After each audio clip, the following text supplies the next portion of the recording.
এক শতাব্দীর বেশি সময় ধরে সেবা দিয়ে আসছে পোরশার ঐতিহ্যবাহী মুসাফিরখানা।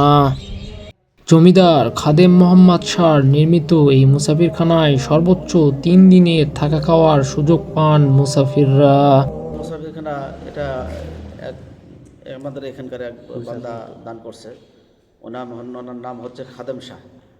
হ্যাঁ, ওনার জায়গার উপরে এই মুসাফিরখানাটা হয়েছে। হ্যাঁ, আমাদের এই মুসাফিরখানায় 80 থেকে 85 বিঘা এখন সম্পত্তি আছে। হ্যাঁ, ওই সম্পত্তির যে আয়গুলো হয় এগুলো দিয়েই আমরা খরচ করা হয় আর কি। এবং এই মুসাফিরখানার কিছু বিশেষ জায়গা আছে যেগুলো মার্কেটের জায়গা, খুব দামি জায়গা আর কি, সেগুলো পোরশার মিনা বাজারে গড়ে উঠেছে মুসাফিরখানাটি।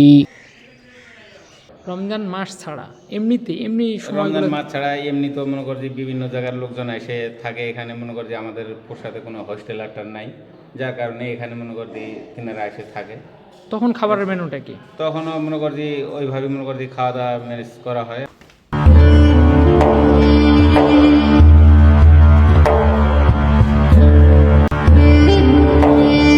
118 বছর ধরে ঐতিহ্য বহন করে চলেছে এটি। এখানে দূর দূরান্ত থেকে মানুষ আসেন এবং নিশ্চিন্তে 3 দিন থাকতে পারেন। এবং আমি এই জায়গায় থাকতেছি, এলাকার লোকজন খুব ভালো, এবং এই জায়গায় আইসা এই যে খাওয়া দাওয়া আর কি অনেক দিক দিয়ে সুবিধা আছে।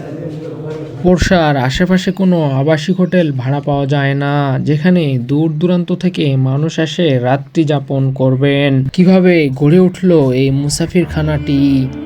এলাকার প্রবীণরা জানান 1908 সালের দিকে খাদেম মোহাম্মদ শাহ এক জমিদার এটি নির্মাণ করেন, যার পূর্বসূরীরা ইরান থেকে বাংলাদেশে আসেন ইসলাম ধর্ম প্রচারের জন্য। মানুষের দুর্ভোগের কথা ভেবেই তিনি একটি মাটির ঘর তুলে নাম দেন মুসাফিরখানা। এই মুসাফিরখানার খরচ চালাতে 80 বিঘা জমি দান করে যান জমিদার খাদেম মোহাম্মদ শাহ। ওই জমির আয় দিয়েই এখনও মানুষকে সেবা দিয়ে চলছে মুসাফিরখানাটি। 16টি ঘরে একসঙ্গে প্রায় 40 থেকে 50 জন মানুষ রাত্রি যাপন সহ থাকতে পারেন।